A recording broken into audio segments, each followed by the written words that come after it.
देखिए, आपने कल देखे थे सवाल संख्या 15 तक। ये आपका चैप्टर है पार्टनरशिप साझा। अभी मैं केवल जो बात कर रहा हूं इस चैप्टर में, ये केवल बेसिक क्वेश्चन है। और इसमें हम लोग देख रहे हैं कि कल मैंने एक फॉर्मूला जो आपको बताया था, फॉर्मूला ये था।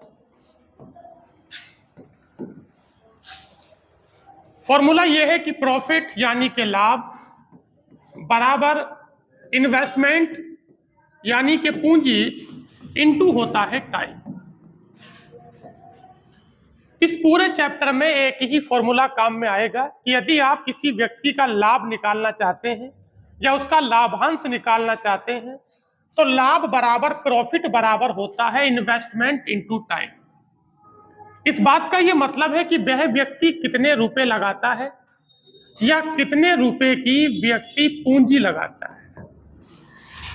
एक निश्चित समय अवधि के दौरान लगाया जाने वाला जो धन है उसे पूंजी कहते हैं या उसे कैपिटल अमाउंट कहते हैं। जितनी अवधि के लिए वो धन लगाता है उस अवधि को हम लोग क्या कहते हैं? समय कहते हैं। और जब पूंजी का गुणा समय से हम लोग करते हैं तो हमें लाभ मिलता है। यानी कि लाभ बराबर होता है पूंजी गुणा समय। अभी तक जो मैं बात कर रहा हूं ये आपका सवाल संख्या 16 है। हम लोग इसमें बात कर रहे हैं कि समय का कोई जिक्र नहीं है, यानी कि समय बराबर है। जब समय बराबर होता है तो फॉर्मूले से समय को निकाल देते हैं। जब समय को निकाल देते हैं तो लाभ बराबर पूंजी रह जाता है। अर्थात जो अनुपात पूंजी का होगा वो अनुपात किसका होगा? लाभ का। अर्थात मेरे इस सवाल में मेरा काम है कि मैं पूंजी का अनुपात निकाल लूं, और अगर मैं पूंजी का अनुपात निकाल लेता हूं तो यह अनुपात लाभ का हो जाता है। आपका प्रश्न है कि रतीश, उपासना तथा निशा ने एक व्यापार में कुल 3 व्यक्ति है। एक व्यक्ति कौन है? रतीश है, एक व्यक्ति उपासना है और एक तीसरा व्यक्ति कौन है? निशा है। रतीश, उपासना और निशा कुल मिलाकर कितने रुपए की पूंजी लगाते हैं? कुल मिलाकर 47,000 रुपए की पूंजी लगाते हैं। रतीश, उपासना और निशा कुल मिलाकर जो पूंजी लगाते हैं वो पूंजी 47,000 रुपए की। कहा जाता है कि रतीश ने उपासना से 7,000 रुपए, कहा जाता है कि रतीश ने उपासना से कितने रुपए? 7,000 रुपए अधिक, तथा उपासना ने किससे? निशा से। मैं देख रहा हूं कि रतीश का मान उपासना पे डिपेंड है और उपासना का मान किस पे डिपेंड है? निशा पे डिपेंड है। हम एक काम करते हैं, निशा की पूंजी को 22 मान लेते हैं। क्या मान लिया? मैंने निशा की पूंजी को 22 माना है तो उपासना का जो मान है इस निशा के मान से कितना ज्यादा है? 5,000 ज्यादा है। तो ये 22 प्लस कितना होगा? 5,000। अगर निशा की पूंजी 22 मानेंगे तो उपासना की पूंजी का मान 5,000 ज्यादा है, तो 22 प्लस 5,000 हो गया। अब एक तीसरा व्यक्ति कौन है? रतीश है। कौन है?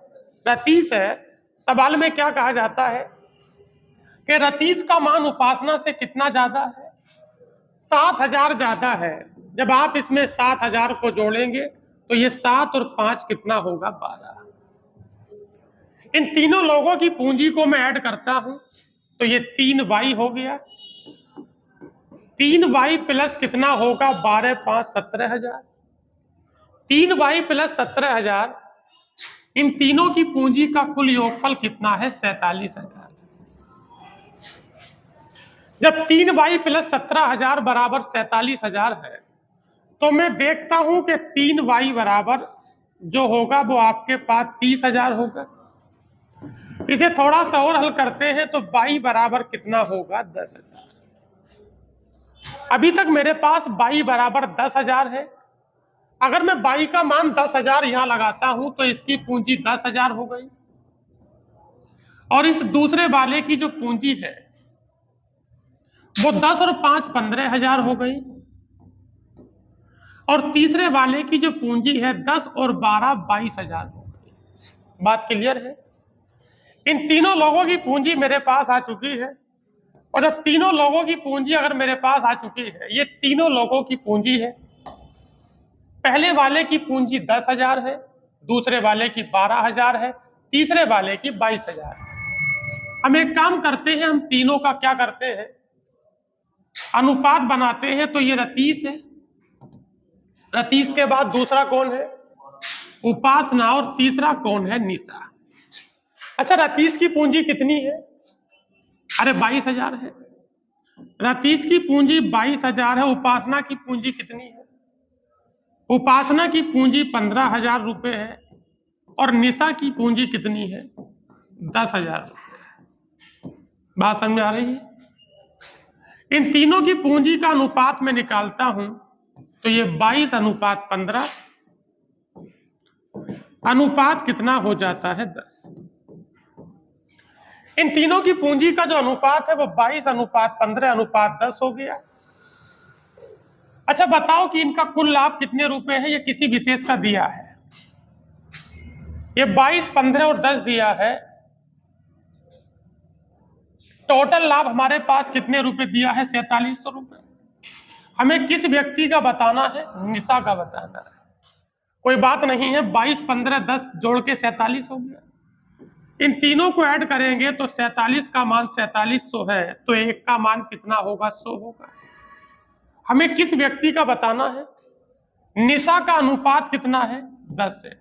अगर आपको निशा का प्रॉफिट बताना है तो निशा का जो मान होगा वो 10 गुणा 100, यानी कि निशा का मान कितना होगा, 1,000 रुपए। क्लियर है। तीनों की पूंजी हमारे पास है और तीनों का अनुपात हमारे पास है। जो अनुपात पूंजी का होगा वो अनुपात लाभ का हो जाता है।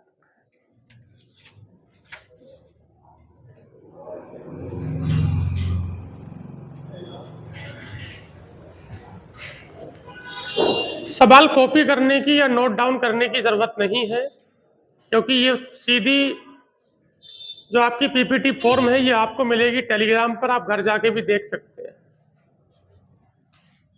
अगला देखिए साहब क्या है कि निशा, अंकुर, आरती ने 47,000 रुपए के साथ एक व्यापार शुरू किया। निशा अंकुर से 5,000 रुपए अधिक और अंकुर ने आरती से 3,000 रुपए अधिक। हम एक काम करते हैं, आरती को मान लेते हैं। अच्छा, आपने आरती के रुपए कितने माने हैं भाई, आपने आरती की धनराशि कितनी मानी, 22 मानी है। तो जरा बताइए कि अंकुर का मान आरती से कितने रुपए ज्यादा है। इसका मतलब है कि इसमें लिखा है कि जो अंकुर है, अंकुर का मान इससे कितने रुपए ज्यादा है, 3,000 रुपए ज्यादा है।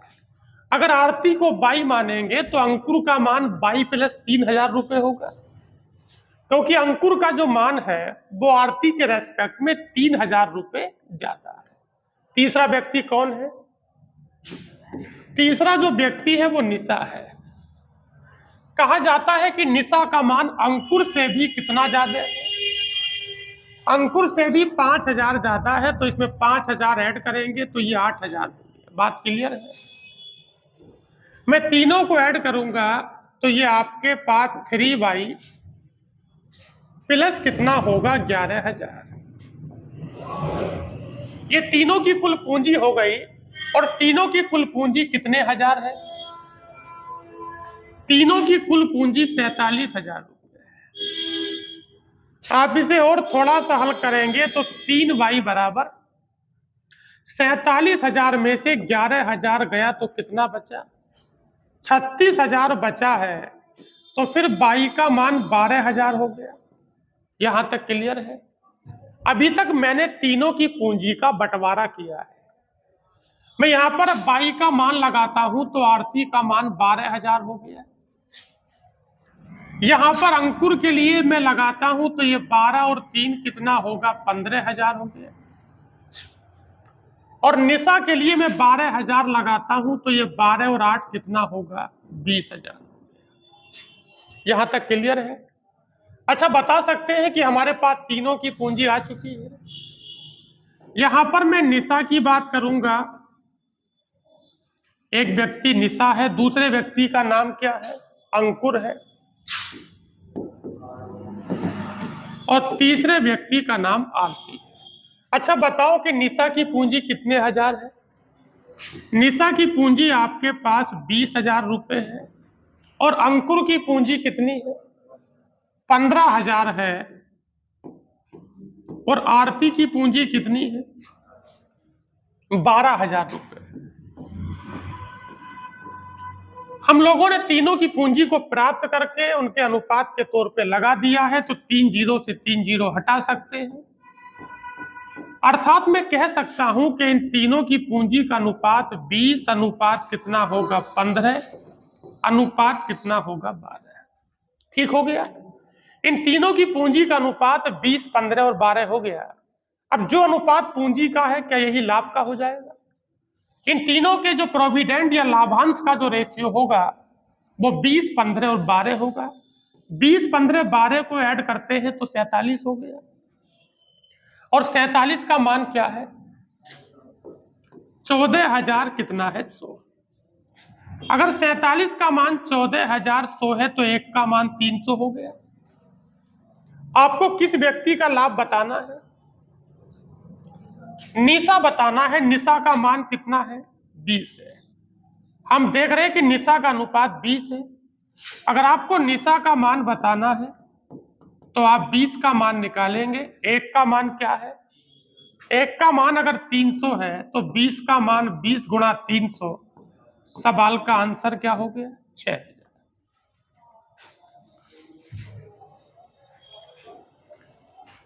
इस प्रश्न में मेन काम ये रहा है कि हम लोगों ने पूंजी को निकाला। पूंजी को निकालने के बाद उसे अनुपात में बदला और जो अनुपात पूंजी का है वही लाभ का हो जाता है। आपके प्रश्न का उत्तर 6,000 रुपये है। आपको लगता है कि सवाल से आप संतुष्ट नहीं हैं, समझाने की जरूरत है, तो आप समझ सकते हैं। अगला प्रश्न है, किसी व्यापार में राम, सुमित और कपिल ने कुल मिलाकर 1,25,000 रुपए निवेश किए। उसमें सुमित ने राम से 15,000 रुपए अधिक निवेश किए तथा कपिल ने सुमित से 20,000 रुपए अधिक निवेश किए। यदि वर्ष के अंत में 37,450 रुपए का लाभ हो तो उसमें से प्रत्येक का लाभांश या हिस्सा क्या होगा? सवाल में कहते हैं कि उसमें सुमित ने राम से 15,000 रुपए अधिक तथा कपिल ने किससे? सुमित से इतने रुपए अधिक। तो कपिल किस पर डिपेंड हुआ और सुमित किस पर डिपेंड हुआ? इसका मतलब है कि हमें हिस्सा पहले राम का मानना होगा। हम क्या करते हैं, राम के हिस्से को 22 मान लेते हैं। मान लिया। अच्छा बताओ कि राम के हिस्से को अगर 22 माना है तो जो सुमित है, सुमित का मान राम से कितना ज्यादा है? सुमित का जो मान है वो राम से कितना ज्यादा है? 15,000 ज्यादा है। तो ये 22 प्लस कितना होगा? 15,000। अगर राम का हिस्सा 22 है, कितना है? राम का हिस्सा 22 है तो सुमित का हिस्सा राम से 15,000 रुपये ज्यादा है। तो फिर ये 22 प्लस 15 हो गया। तीसरे व्यक्ति का नाम क्या है? कपिल है। अच्छा कपिल का हिस्सा सुमित से कितना ज्यादा है? कपिल का मान सुमित से 20,000 ज्यादा है। जब इसे और 20,000 प्लस करेंगे तो ये 15 और 20 कितना होगा? 35,000। यहां तक क्लियर हो गया। इन तीनों को ऐड करते हैं तो ये 3y प्लस कितना होगा? 50,000। जब 3y प्लस 50,000 ये टोटल तीनों का हो गया और तीनों के द्वारा लगाई जाने वाली कुल धनराशि कितनी है? तीनों के द्वारा लगाई जाने वाली कुल धनराशि 1,25,000। आप क्या करेंगे, इस 50,000 को उसमें से माइनस करिए तो यहां पर कितना रह जाता है? ये केवल 75,000 रह जाता है। 3y का मान 75,000 है तो आपके पास y का मान कितने हजार होगा? 25,000। कि जो मेरे पास y का मान मुझे मिला है, अगर मैं ऊपर तीनों में लगा दूंगा तो मुझे पूंजी का अनुपात मिल जाएगा। यहां पर हम क्या करते हैं, यहां पर y का मान लगाते हैं। y का मान 25,000 है तो इसका मान 25,000 हो गया। इसका मान 25 और 15 इसका मान 25 और 15 कितना हो गया?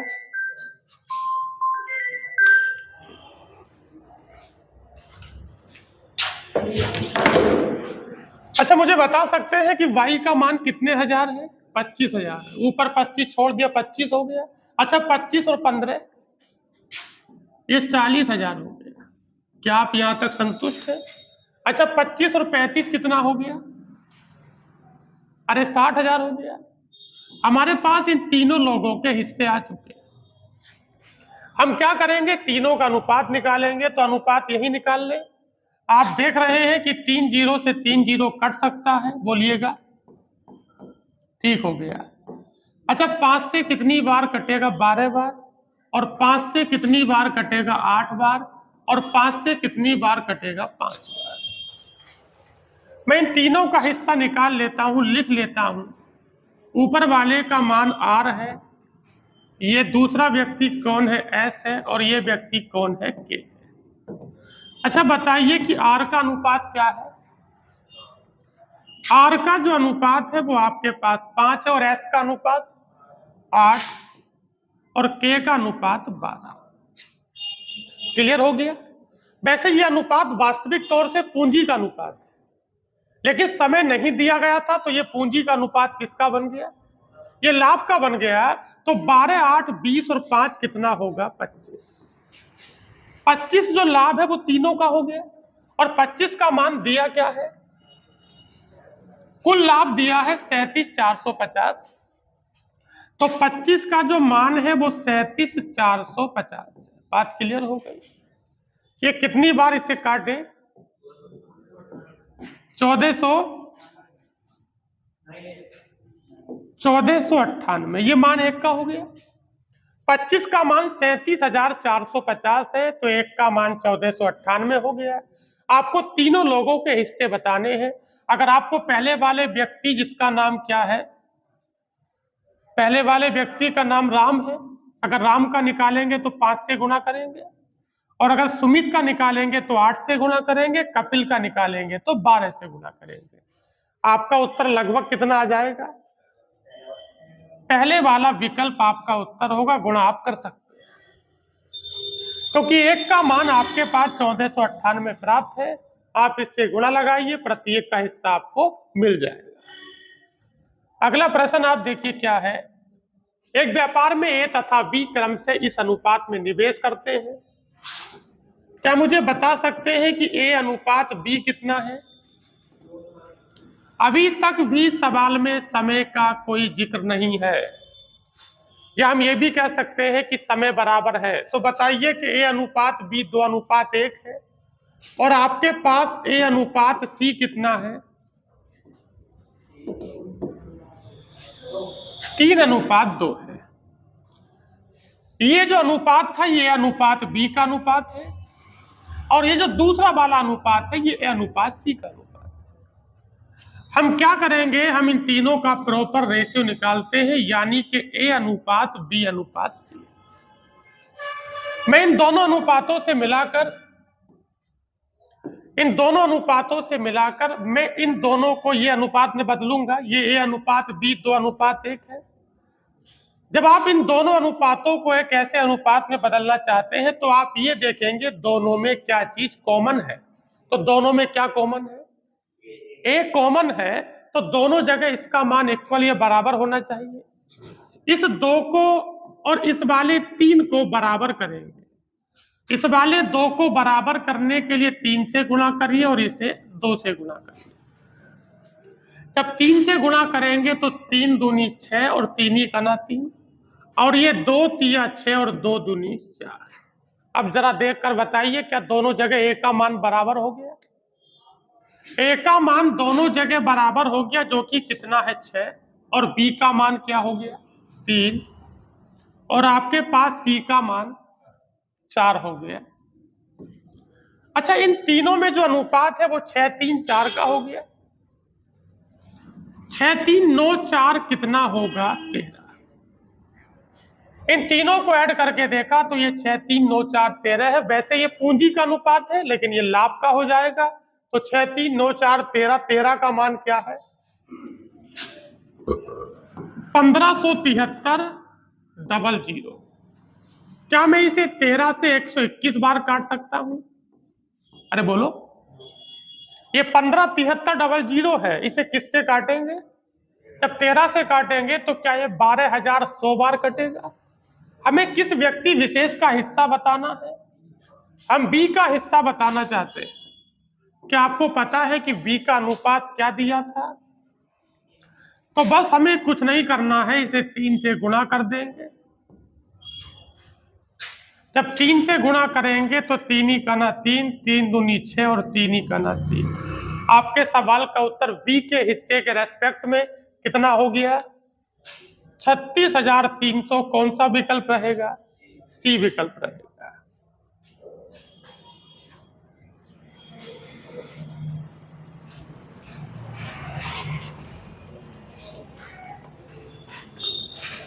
अगला प्रश्न क्या? अभी ये जो हम सवाल कर रहे हैं उसमें मेन चीज है कि हम पूंजी के अनुपात को कैसे निकालें। आगे लिखा है कि एबीसी तीनों एक साथ मिलकर एक व्यापार साझेदारी के रूप में शुरू करते हैं। कुल पूंजी का 2/5 भाग कौन निवेश करता है? बी निवेश करता है। ए की निवेश राशि बी और सी की कुल निवेश राशि के बराबर है। यही सवाल है आपका। इसमें हमारा मेन काम है कि हम लोग पूंजी को अपनी ओर से मानकर अनुपात में व्यक्त करें। टोटल पूंजी को आप ऐसा मानेंगे जो कम से कम 5 से कट जाए। तो आप 5 से कटने वाली संख्या वैसे तो 5 भी होती है, लेकिन बंटवारे के तौर पर आप थोड़ी बड़ी संख्या मानिए तो 5 दूनी क्या मान लें? 10 मान लें। हमने टोटल पूंजी को 10 मान लिया है।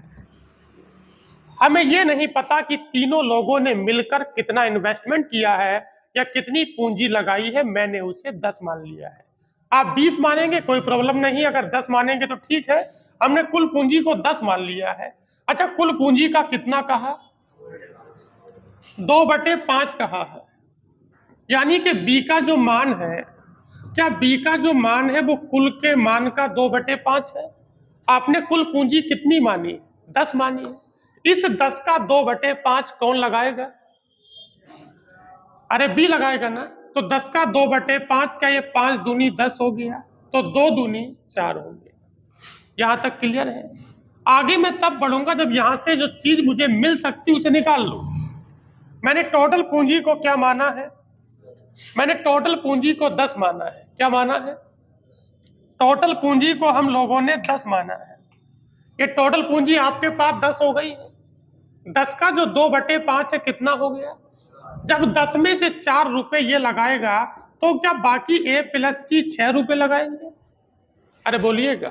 तो ए प्लस सी का मान 6 रुपए हो गया। आगे क्या कहा जाता है कि ए की निवेश राशि बी और सी की कुल निवेश राशि के बराबर है। किसकी निवेश राशि? ए की। अर्थात ए का जो मान है, क्या ए का मान बी प्लस सी के बराबर है? ऐसा आपके प्रश्न में बोला गया है। ए का मान बी प्लस सी के बराबर है, तो क्या ए माइनस सी बराबर, सी को इधर ले जाऊंगा, क्या ए माइनस सी बराबर जो होगा वो आपके पास बी होगा? अच्छा, बताना कि बी का मान क्या है। इसका मतलब है कि ए माइनस सी बराबर जो होगा वो 4 होगा। एक समीकरण मुझे पहले मिल गई थी कि ए प्लस सी बराबर 6 और ए माइनस सी बराबर 4। ए माइनस सी बराबर 4 के नीचे ए प्लस सी बराबर 6 रख ले। जब मैं सी से सी को काट दूंगा तो क्या ये 2a बराबर 10 हो जाएगा? अरे बोलिएगा। जब 2a बराबर 10 होगा तो क्या a बराबर 5 होगा? होगा कि नहीं होगा? और a का मान अगर 5 हम लोग यहां लगा दें तो 5 प्लस c बराबर 6, तो c बराबर कितना हुआ? 1 हुआ। मैं इन तीनों की पूंजी के अनुपात को लिख लेता हूं, जो कि मैंने बंटवारा कर लिया था। तो a अनुपात b अनुपात c। मुझे बताइए कि a की पूंजी 10 में से कितनी है? 5। दूसरे वाले व्यक्ति बी की पूंजी 10 में से 4 और तीसरे वाले व्यक्ति सी की पूंजी 1। क्या ये तीनों की पूंजी का अनुपात है? आपके सवाल में किसी प्रकार के समय का जिक्र है, लेकिन वो साल कितने हैं? एक साल सभी के लिए बराबर रहेगा तो समय का कोई मूल्यांकन नहीं करेंगे। मैं देख रहा हूं कि इन तीनों की पूंजी में अनुपात है 5:4:1 का, तो क्या यह अनुपात लाभों का भी है? 5:4:9 कितना है? 10। अच्छा, 10 का मान क्या है? ये लिखा है कुल लाभ, यानी कि 4,850 रुपए। जब 10 का मान 4,850 रुपए है तो 1 का मान तो 485 होना चाहिए। हमें किस व्यक्ति विशेष का बताना है? ये व्यक्ति आपके पास सी है। हमें बताना है कि सी का हिस्सा क्या होगा। क्या मुझे बता सकते हैं कि सी का अनुपात 1 चल रहा है और 1 का मान कितना है? 485। तो ये मान फिर किसका हो गया? सी का हो गया। आपके सवाल का आंसर 485 हो गया।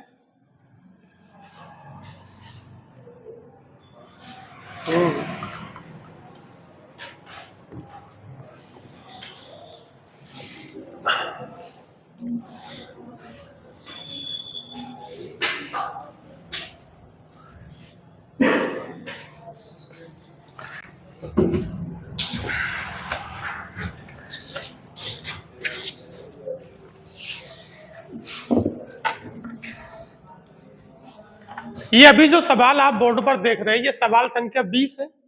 क्या आप इससे संतुष्ट हैं? जी, अगला सवाल देखिए।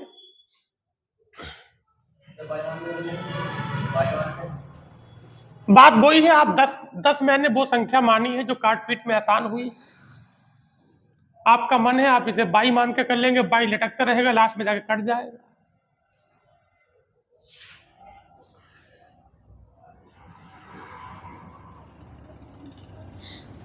अगला प्रश्न देखिए।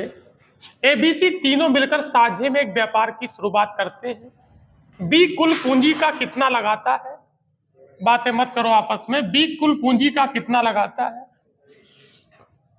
मैंने कुल पूंजी को 6 माना है। क्या माना है? अच्छा, बताना कि बी कुल पूंजी 6 का कितना लगाता है। क्या 1/3 को 2 कह सकते हैं? 3 दूनी 6 हो। अच्छा, आपने जो टोटल पूंजी मानी है, क्या आपने टोटल पूंजी 6 की मानी है? 6 का 1/3 कितने रुपए हो गया? अच्छा बताओ कि 6 में से अगर 2 रुपए बी लगाता है तो क्या बाकी ए प्लस सी लगाते होंगे? 6 में से 2 को माइनस करेंगे तो क्या बचेगा?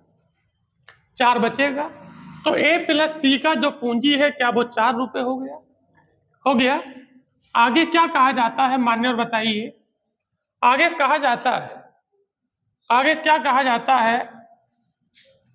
आगे कहा यह जाता है, आगे कहा यह जाता है कि ए, बी और सी दोनों के द्वारा निवेश की गई राशि के बराबर निवेश करता। कौन करता है?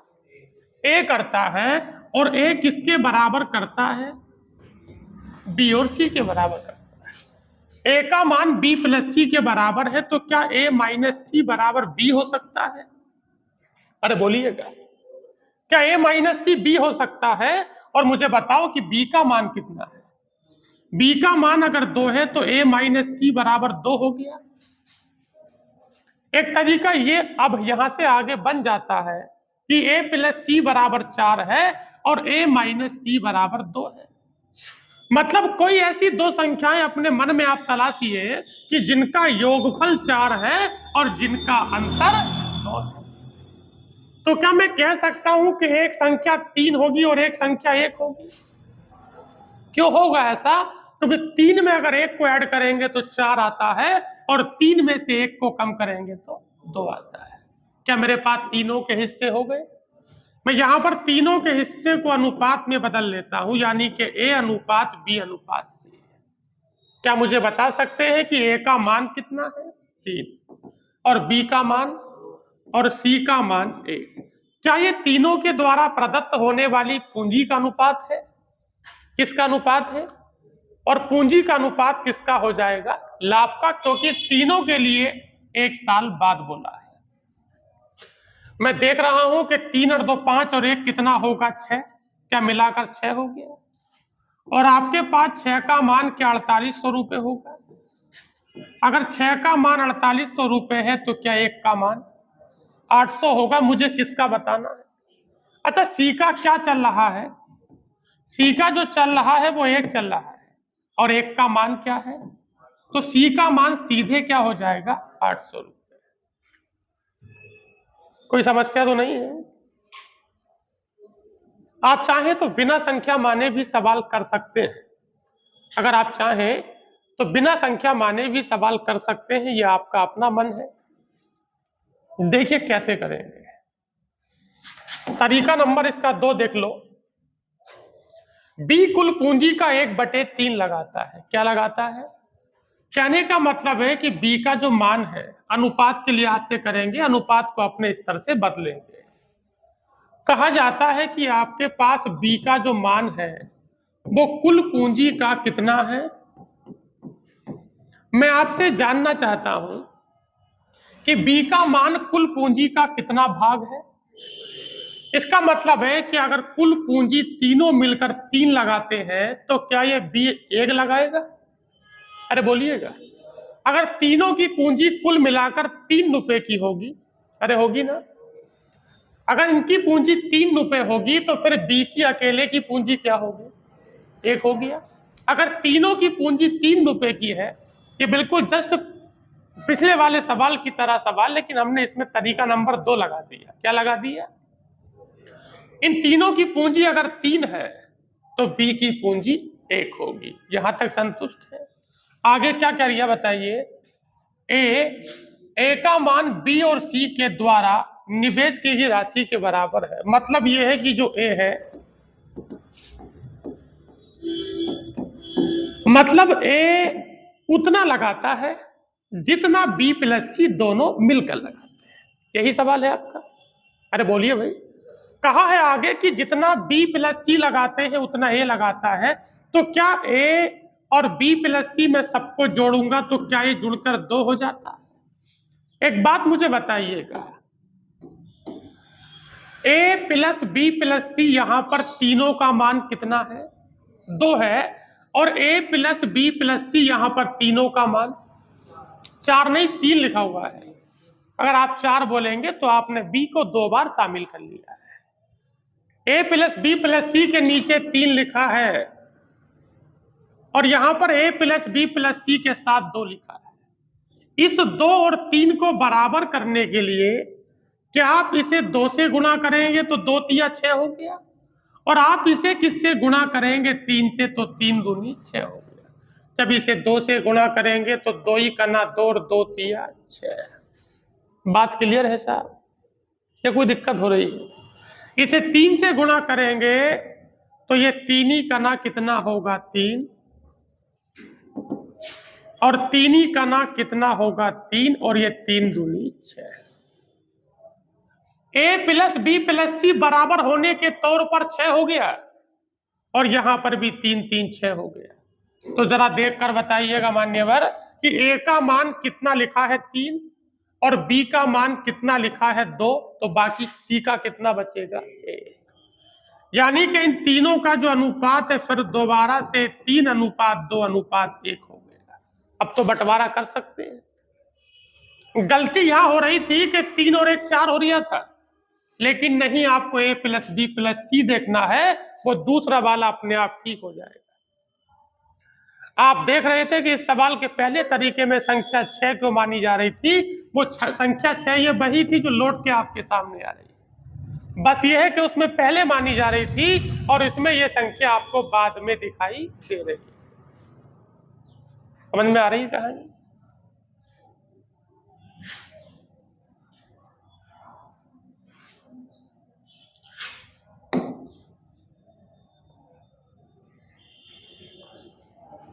इसका तरीका नंबर 1 खत्म हो जाएगा, ये टेलीग्राम पर नहीं पहुंचेगा,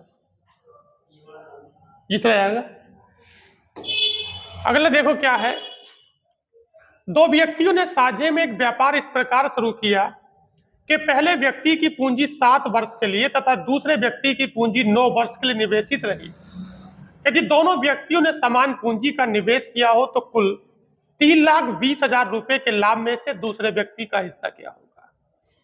मैं आपको बताना चाहता हूं, अभी तक जो आप लोग देख रहे थे वो ये था, अभी तक जो आप लोग देख रहे थे वो ये था कि लाभ बराबर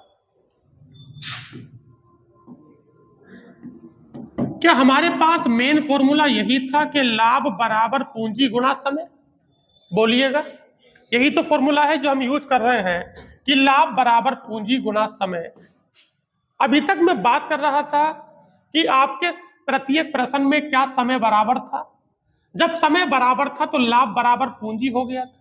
लेकिन अब जो आपके अगले 3-4 प्रश्न रहेंगे, उसमें आप देखेंगे कि इन व्यक्तियों का समय पहले वाले का 7 वर्ष है, दूसरे वाले का 9 वर्ष है। समय अलग अलग हो गया, लेकिन उसने कहा है कि दोनों व्यक्तियों के द्वारा पूंजी कैसी है। अब तक जो मैं देख रहा था वो ये देख रहा था कि पूंजी अलग अलग थी और समय बराबर था, लेकिन अब मैं देखूंगा कि समय अलग अलग है और पूंजी इनकी बराबर है। जब पूंजी समान है तो पूंजी को हटा देंगे। जो चीज समान हो जाती है, एज ए कांस्टेंट काम करती है, उसका फॉर्मूले में कोई मतलब नहीं रहता है। मैं पूंजी को हटा दूंगा तो मैं देखूंगा कि लाभ बराबर क्या होगा। लाभ बराबर समय होगा, अर्थात अगर पूंजी बराबर है तो लाभों का यानी प्रॉफिट का वही रेशियो होगा, वही अनुपात होगा जो समय उनकी अवधि का या समय का होगा। बात क्लियर हो रही है? देखिएगा साहब, अच्छा बताइए, पहले व्यक्ति की पूंजी कितने वर्ष के लिए रही? ये पहले वाला व्यक्ति है और ये व्यक्ति दूसरा वाला। पहले वाले का समय 7 है और दूसरे वाले का समय, पहले वाले का समय 7 है, दूसरे का समय 9 है। पहले मुझे बताइए कि ये अनुपात किस चीज का लिख दिया आपने? ये अनुपात समय का है। ये वास्तव में तो अनुपात समय का है। पहले वाले का समय 7 वर्ष है और दूसरे वाले का समय 9 वर्ष है, तो अनुपात तो समय का है। लेकिन जब पूंजी और उनका इन्वेस्टमेंट या कैपिटल अमाउंट अगर बराबर हो जाता है तो जो अनुपात समय का है वही अनुपात किसका हो जाता है? लाभ का हो जाता है। अर्थात लाभों का जो अनुपात होगा वो 7:9 होगा। मतलब पहले को 7 रुपए का लाभ है तो दूसरे वाले को 9 का लाभ है, तो 9 और 7 कितना है? 16। और 16 का मान कितना? 16 का जो मान है वो आपके पास 3 लाख कितने हजार है? 3,20,000 है, तो एक का मान कितना हुआ? अरे 20,000 हो गया। दोनों का मान ऐड करके पता चला कि 16 है और 16 का मान 3,20,000 है, तो एक का मान 20,000 हुआ। हमें किसका बताना है? दूसरे व्यक्ति का हिस्सा बताना है। क्या दूसरे व्यक्ति का अनुपात 9 है? क्या आप दूसरे व्यक्ति के रेस्पेक्ट में आपको 9 का मान बताना है? हमें 9 का मान बताना है तो 9 का गुणा किससे होगा? 20,000 से होगा। 20 नमा 1 लाख कितना हुआ? 80,000। 1,80,000 रुपए ये आपके प्रश्न का उत्तर है, जो कि ऑप्शन संख्या सी में लिखा है।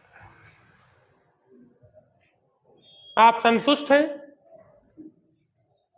अगला प्रश्न, दिव्या और पूजा ने, एक महिला का नाम दिव्या है और एक महिला का नाम पूजा है। क्या है? अच्छा बताओ कि दिव्या की पूंजी, पहले वाली महिला का नाम दिव्या है और दूसरी वाली महिला का नाम पूजा है। दिव्या की पूंजी कितने समय के लिए? 8 माह। और पूजा की पूंजी, पहले वाले का समय 8 है, दूसरे वाले का समय 6 है। क्या ये ठीक हो गया? पहले का समय 8 और दूसरे वाले का समय 6 है। क्या मैं 2 चौक 8 और 2 तिया 6 कर सकता हूं? एक बात अभी बताकर चला हूं कि जब पूंजी इक्वल्स होती है यानी कि बराबर होती है, तो ये अनुपात जो समय का है, क्या ये लाभों का हो जाता है? ये जो हमारे पास समय होगा, ये जो अनुपात होगा, ये अनुपात प्रॉफिट का हो जाएगा। इन दोनों के लाभों का अनुपात 4:3 होगा। 4:3 कितना होगा? 7 होगा। 7 का मान क्या दिया है? 7 का मान 84,000 रुपए। जब 7 का मान 84,000 रुपए है तो क्या एक का मान 12,000 होगा? होगा कि नहीं होगा? हमें किसका बताना है? हमें दिव्या का बताना है। ये दिव्या की हम बात कर रहे हैं, उसका अनुपात कितना है? 4 है। तो मुझे अगर दिव्या का बताना है तो उसका मान 4 है और एक का मान कितना है? एक का मान 12,000 है। तो क्या मुझे 4 से गुना करना होगा? ये 12 चौक कितना होगा? 48,000। क्या ये ठीक हो गया?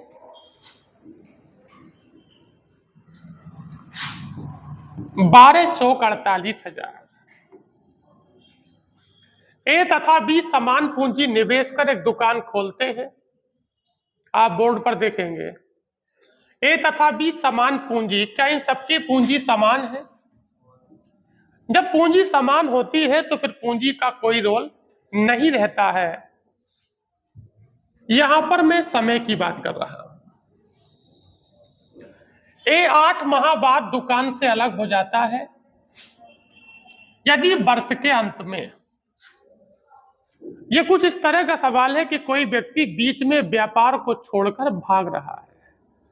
अगर व्यक्ति बीच में व्यापार को छोड़कर भाग रहा है तो मुझे पहले सुनिश्चित कर लेना होगा कि पूरे व्यापार का समय कितना है। तो क्या पूरे व्यापार का समय वर्ष के अंत में बोला है? वर्ष की बात चल रही है। क्या आपको पता है कि एक वर्ष में 12 महीने होते हैं? अरे बोलिए। इसका मतलब है कि हमारे सवाल में जो व्यापार दिया है उस व्यापार का समय कितने माह होगा? 12 माह होगा। ये पहले वाला व्यक्ति है और ये दूसरा वाला व्यक्ति। क्या ये दोनों ही व्यक्ति समान पूंजी के साथ एक दुकान खोलते हैं? लेकिन पहले वाला व्यक्ति कितने माह के बाद अलग हो जाता है? आपको यहां पर वो समय लगाना होता है जितने समय तक व्यक्ति व्यापार में रहेगा। पहले वाला व्यक्ति केवल 8 माह तक व्यापार में रहता है, तो पहले वाले का समय 8 माह हो गया। दूसरे वाले व्यक्ति ने किसी प्रकार का हस्तक्षेप नहीं किया है, इंटरफेयर नहीं किया है, तो इसका समय पूरा होगा। और पूरा समय कितना है? 12 माह। जब 2 या 2 से अधिक व्यक्ति किसी व्यापार की शुरुआत करते हैं और जो व्यक्ति पूरे व्यापार में बीच में कोई भी हस्तक्षेप नहीं करता है, उसका समय पूरा लगाते हैं। इसे मैं काटूंगा 4 से, तो 4 दूनी 8 और 4 तिया कितना है? 12। क्या ये दोनों के समय का अनुपात है? लेकिन जो अनुपात समय का है वो अनुपात किसका हो जाता है? लाभों का। जो अनुपात समय का है वो लाभों का हो जाता है। अच्छा, 2 और 3 कितना है? 5। 5 का मान क्या दिया है? हमारे हिसाब से दोनों लोगों को 5 का लाभ होता है। 5 का मान 3500। ठीक हो गया साहब? जब 5 का मान 3500 तो 1 का मान 700। बात क्लियर है? 1 का मान 700। हमें किसका बताना है? बी को ए से कितने रुपए अधिक मिले। ना तो बी का बताना है ना ए का बताना है। बताना यह है कि बी का मान ए से कितना ज्यादा है, अर्थात इनका अंतर करना है। अच्छा बताओ, बी और ए में कितने का अंतर है? बी और ए में जो डिफरेंस है वो 1 का है और 1 का मान क्या है? इसलिए आपके प्रश्न का उत्तर 700 हो जाता है, जो कि विकल्प संख्या पहले में लिखा। आप संतुष्ट हैं? अगला देखिए। राम और रहीम ने समान पूंजी लगाकर एक व्यापार शुरू किया। एक व्यक्ति राम है और एक व्यक्ति, क्या 2 व्यक्ति राम रहीम है? एक व्यक्ति राम है, दूसरा व्यक्ति रहीम है। समान पूंजी के साथ व्यापार शुरू करते हैं। तो फिर एक बात हमारे जहन और दिमाग में आनी चाहिए कि जो अनुपात समय का होगा वही प्रोविडेंट का हो जाता है। पहले वाले का समय कितने माह है? क्या राम की पूंजी 8 माह तक रहेगी? राम पूंजी के प्रारंभ के 8 माह तक, तो पहले वाले की पूंजी 8 माह हो गई। अच्छा, रहीम की पूंजी बाद के 6 माह तक रहती है। कितने माह तक रहती है? सवाल में थोड़ा घुमाव किया गया है, लेकिन फर्क नहीं पड़ेगा, लेकिन इस घुमाव को जानना पड़ेगा। मैं आपको बता देना चाहता हूं कि सवाल में कहा कि राम और रहीम ने समान पूंजी लगाकर एक व्यापार किया जिसमें राम की पूंजी प्रारंभ के 8 माह तक। इसका मतलब पहले वाला व्यक्ति 8 माह तक व्यापार में रहा।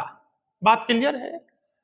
फिर कहा तथा रहीम की पूंजी बाद के कितने माह तक? 6 माह तक। अर्थात ये व्यक्ति कितने माह तक व्यापार में रहेगा? 6 महीने।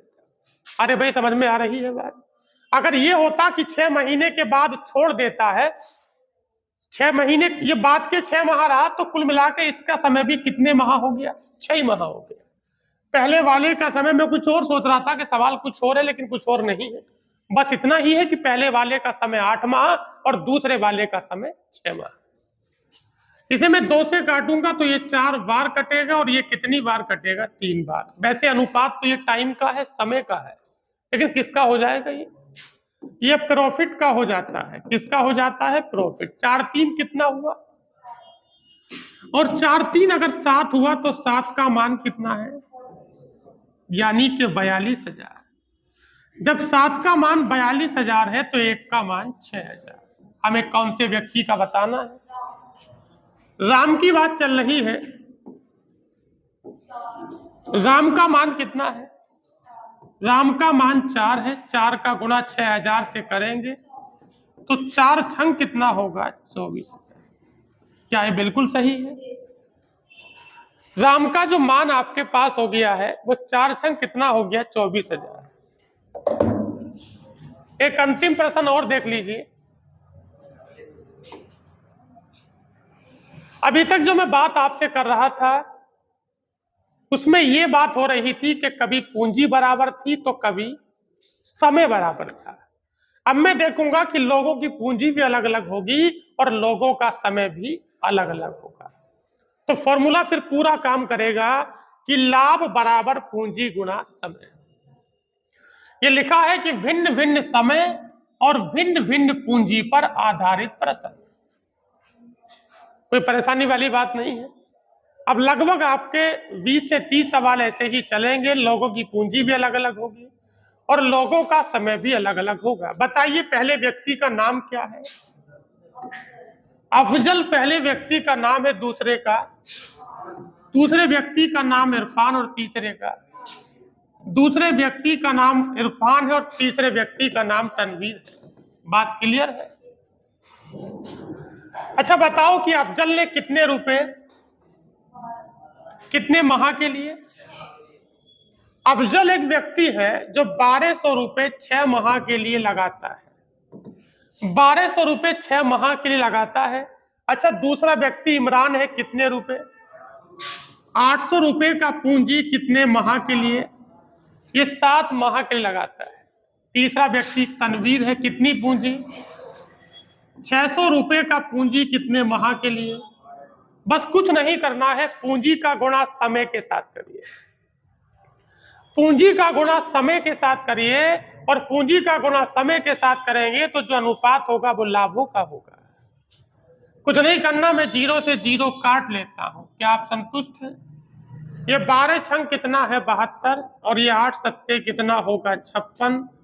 और ये 8 छंग कितना होगा? 48। आप चाहें तो इसे 4 से काट सकते हैं। इसे 8 से काट ले, 8 9 72 और 8 सत्ते 56 और 8 छंग 48। क्या ये तीनों के प्रोविडेंट का रेशियो हो गया? ये तीनों के लाभों का अनुपात हो गया। 9 7 16 और 6 22 रुपए का लाभ अनुपात के लिहाज से हो रहा है, लेकिन वास्तव में कितना लाभ है? आपके पास जो 22 का मान है वो 396। क्या ये 18 बार चला जाएगा? अरे बोलिए, ये 18 बार कर दिया। 22 का मान 396 है तो 1 का मान 18 हो गया। हमें किस व्यक्ति का बताना है? अफजल की बात चल रही है। अफजल का मान कितना है? 9 है। अगर मुझे अफजल का मान बताना है तो इसका मान 9 है और 1 का मान 18। 18 नमा 162। ये आपके सवाल का उत्तर हो गया, जो कि आपके पास विकल्प संख्या पहले में मौजूद है। तो यदि आपको ये सेशन पसंद आया है और आपको अच्छा लगा है, ये हम जो क्लास लेके चल रहे हैं बिल्कुल बेसिक से लेके चलेंगे, बिल्कुल 0 लेवल से हम लेके चल रहे हैं।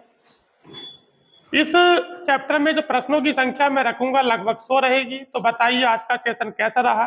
अगर आपको वीडियो पसंद आती है तो आप लाइक करें, शेयर करें। आज के लिए इतना ही रखते हैं। थैंक यू, धन्यवाद।